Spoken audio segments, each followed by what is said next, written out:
राधे राधे दोस्तों। आज हम आपको बाली और सुग्रीव की कहानी सुनाने जा रहे हैं। बाली सुग्रीव का बड़ा भाई वह किष्किंधा नगरी का राजा था।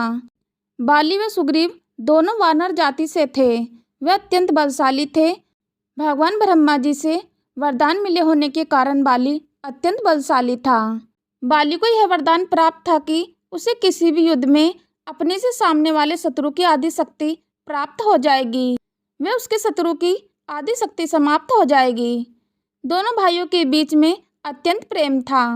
बाली किष्किंधा नगरी का राजा था तो वहीं सुग्रीव अपने भाई का कामकाज संभालता था।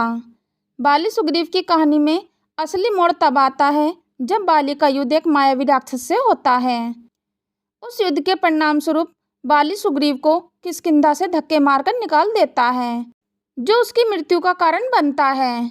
आइए जानें इस घटना के बारे में। बाली के वरदान के कारण आए दिन उसे तरह तरह के राक्षस युद्ध के लिए चुनौती दिया करते थे। बाली किसी भी चुनौती को अस्वीकार नहीं करता था। वह सबसे युद्ध करके उन्हें परास्त कर देता था। एक दिन मायावी नाम के एक राक्षस ने बाली को युद्ध के लिए चुनौती दी, जिसे बाली ने स्वीकार कर लिया था। मायावी का बड़ा भाई दुर्दभी राक्षस पहले बाली के हाथों मारा जा चुका था, जिसका प्रतिशोध उसे लेना था। वह राक्षस अत्यंत मायावी था, इसलिए बाली के युद्ध में जाते समय उसके छोटे भाई सुग्रीव को चिंता हुई। उसने भी बाली के साथ युद्ध में जाने की जिद की, जिसे बाली ने मना किया। बस यहीं से सुग्रीव बाली के बीच मनमुटाव की शुरुआत हो गई। दोनों भाइयों को साथ में आता देख मायावी राक्षस दूर भाग गया। वह एक गुफा में चला गया। बाली को वह कई बार चुनौती दे चुका था, इसलिए बाली इस बार उसका वध करने का निश्चय करके ही बाहर आया था। बाली उसे मारने के लिए उसकी गुफा में जाने लगा, तो सुग्रीव ने मना किया। बाली ने सुग्रीव को यह कहकर बाहर खड़ा होने का आदेश दिया कि वह यहाँ गुफा के द्वार पर पहरा दे, वे उसकी प्रतीक्षा करे। यह कहकर बाली उस राक्षस से युद्ध करने के लिए गुफा के अंदर चला गया। सुग्रीव को गुफा के बाहर खड़े कई महीने बीत गए, लेकिन बाली बाहर नहीं आया। फिर एक दिन उसे अंदर से रक्त की धारा बाहर आती हुई दिखाई दी। वह किसी के कराहने की आवाज़ सुनाई दी। सुग्रीव को लगा कि उसका भाई उस मायावी के हाथों मारा जा चुका है। कहीं वह राक्षस बाहर आकर उस पर भी हमला ना कर दे, वह किष्किंधा को ना हड़प ले। इसी डर से सुग्रीव ने गुफा का द्वार एक विशाल चट्टान के सहारे बंद कर दिया। वह किष्किंधा लौट आया। सुग्रीव ने वापस आकर सभी को बाली की मृत्यु का समाचार दिया। क्योंकि सुग्रीव किष्किंधा का राजकुमार था, इसलिए बाली की मृत्यु के पश्चात उसे किष्किंधा का राजा बनाया गया।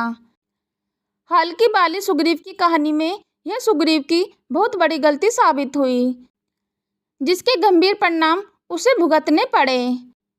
अब वह किष्किंधा का राजभार संभालने लगा, किंतु उस गुफा में बाली नहीं बल्कि उस मायावी राक्षस की मृत्यु हुई थी। बाली जब उस राक्षस को मारकर गुफा के द्वार पर आया तो द्वार बंद देखकर क्रोधित हो गया। उसने अपनी शक्ति से गुफा का द्वार तोड़ डाला। वह किष्किंधा राजमहल पहुंच गया। वहां आकर उसने देखा कि उसका भाई किष्किंधा का राजा बन चुका है।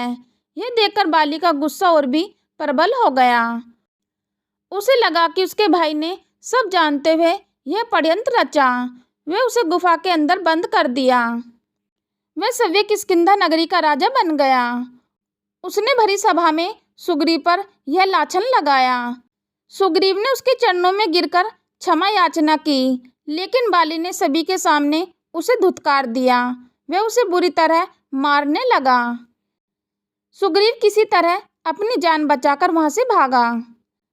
बाली ने उसकी पत्नी रुमा को भी हड़प लिया। वह सुग्रीव को देश निकाला दे दिया।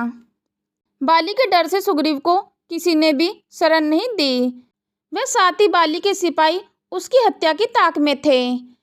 इसी कारण सुग्रीव ने ऋषिमुख पर्वत पर जाकर अपनी जान बचाई, क्योंकि बाली को ऋषि मतंग का श्राप था कि वह उस पर्वत पर गया तो उसकी मृत्यु हो जाएगी।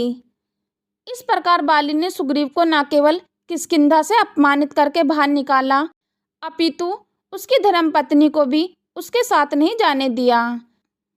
बाली ने उसे अपने साथ राजमहल में अपनी पत्नी बनाकर रखा।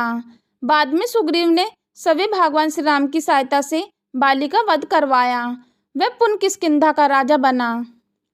इस तरह से बाली और सुग्रीव की कहानी का यही अंत हो जाता है। दोस्तों, आशा करती हूँ कि आप सभी को यह स्टोरी पसंद आई होगी। यदि स्टोरी पसंद आई है तो लाइक करें, शेयर करें। चैनल पर पहली बार आए तो चैनल को सब्सक्राइब करना ना भूलें। चलो तो दोस्तों, मिलते हैं फिर नेक्स्ट वीडियो में नए ज्ञान के साथ। हम लेते हैं आपसे विदा। धन्यवाद।